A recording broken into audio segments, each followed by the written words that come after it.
What if I told you one of the boldest car launches in United States history featured a vehicle that had no engine, no wiring, and no business existing? Ladies and gentlemen, and my friend Timmy, buckle up, because today's story is so full of twists, scams, and fiberglass dreams, even my conspiracy theorist neighbor Bob thinks it's too ridiculous to be true.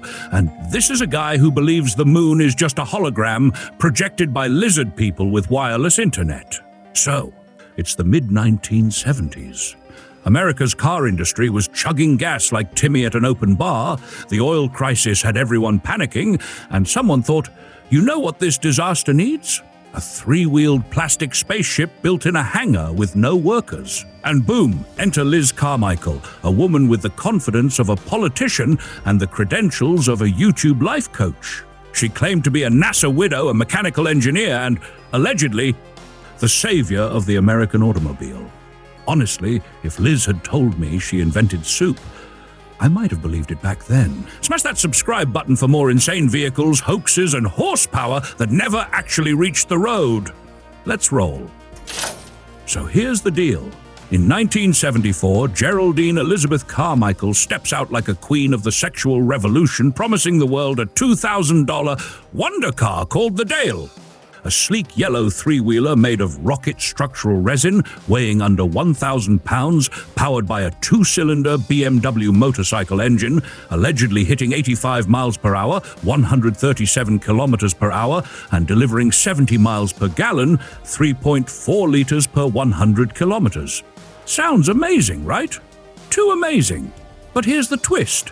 The car didn't really exist. Well, okay, 3 prototypes did.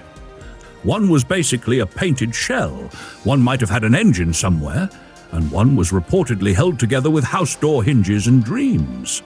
But Carmichael wasn't just selling a car, she was selling a myth, that the Dale was untippable thanks to its triangle wheelbase, that it could be repaired in 30 minutes with no wiring because it had a printed circuit dashboard. Liz claimed it was built like a tank and made of aerospace-grade Rigidex, a structural resin so tough, she said it could survive hitting a wall at 50 miles per hour. According to some reports, she upped that to 60, then 70. By next week, it would have survived the asteroid that killed the dinosaurs. All that was missing was a unicorn horn on the hood. Media couldn't get enough. Newsweek wrote about her. People magazine covered her. Johnny Carson cracked jokes about her. And the public? Hooked. Especially in an oil crisis when most Americans were driving 8-cylinder engines that drank gas like Timmy drinks beer on a Friday night. Now here's where things slide sideways faster than the Dale during its only test drive. Because while Carmichael was selling pre-orders, franchises, and dreams, not one fully functional Dale ever really made it to production. The business model? Held together with household door hinges and lawnmower carburetors. And if you think that's bad, one inspector found a Dale propped up using 2x4s. That's not engineering. That's Pinterest gone wrong. Meanwhile, investors kept handing over money like it was a Kickstarter for time travel. Franchise owners were promised a production start by June 1975, but when California regulators stopped by the company's factory, a repurposed Lockheed hangar, what did they find? No workers, no machines, no cars, no Liz. Just an empty building and the echo of investor money screaming into the void. Now here's where it gets wild. Because Liz Carmichael wasn't Liz Carmichael. Turns out before she was the glamorous chief executive officer of 20th Century Motor Car Company, she was a man named Jerry Dean Michael, a serial con artist with a criminal record longer than a Texas freeway. We're talking counterfeiting, fraud, theft, the kind of guy who could sell you a Rolex that ticks like a toaster. Jerry reinvented himself as Geraldine Elizabeth Carmichael, claimed degrees in engineering, a tragic backstory with a dead National Aeronautics and Space Administration husband, and even 5 kids. And if you're wondering how many of those things were real, the answer is not enough. She told reporters she was just a poor farm girl from Indiana who rose to fame on grit, engineering, and sheer willpower. In reality, she'd been wanted by the Federal Bureau of Investigation since 1961. Not for dreaming too big, but for making off with too much ink and too many bad checks. When regulators came knocking about the Dale and the fake factory, things got serious, especially when her public relations man was found in his office, and I'm not kidding, with 4 bullets in his head. Suddenly, this wasn't just a scam, this was organized crime adjacent. And when things get hot, Carmichael disappears. She skipped town faster than Timmy skips a bar tab.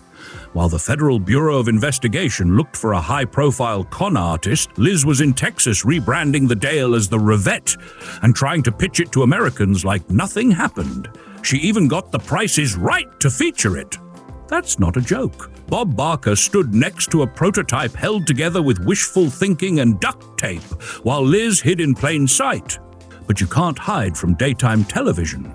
A California official watching his lunchtime game shows went, "Wait, isn't that the car we're supposed to be arresting someone for?" Boom! Liz was arrested outside of Dallas. But wait, plot twist. The authorities now realized they had 2 fugitives in one, Jerry Dean. Michael had been on the run for over a decade, and Geraldine Carmichael had just pulled off one of the boldest auto scams in American history. Double the aliases. Double the charges, double the drama. So in 1977, Carmichael goes on trial in California for grand theft, securities fraud, and more lies than Timmy tells on his Tinder profile. She asks to be recognized as a woman during trial, and the court agrees. But when she requests to serve her sentence in a women's prison, denied. The judge basically said, "We'll call you Liz, but you're doing your time with the fellas." She was sentenced to up to 20 years and fined $30,000. But guess what? She skips bail again. This woman didn't just run from the law, she did it twice, in heels with kids, wigs, and a flower stand. This time she resurfaced as Catherine Elizabeth Johnson, a roadside flower vendor in the one town fate couldn't resist, Dale, Texas. I mean, come on, you can't write that. And who found her? Not the Federal Bureau of Investigation.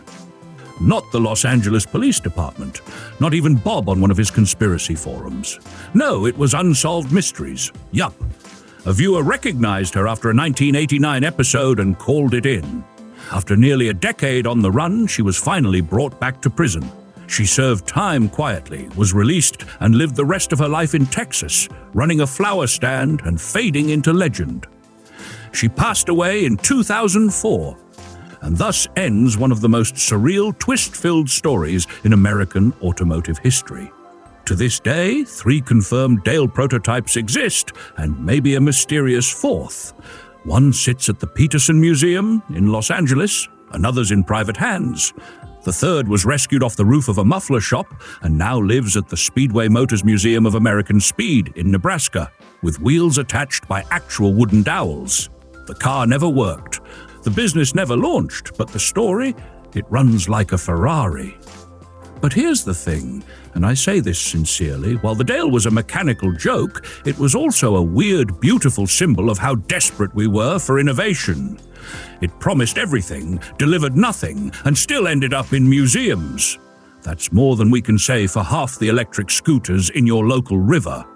By the way, folks, if you laughed, cringed, or just feel better about your own terrible car decisions, consider becoming a sponsor of our channel for just $1 a month. The link is in the description, and yes, even Bob contributes. He thinks we're broadcasting secret messages to Mars. Stay tuned, stay skeptical, and never buy a car on a game show. See you next time, legends.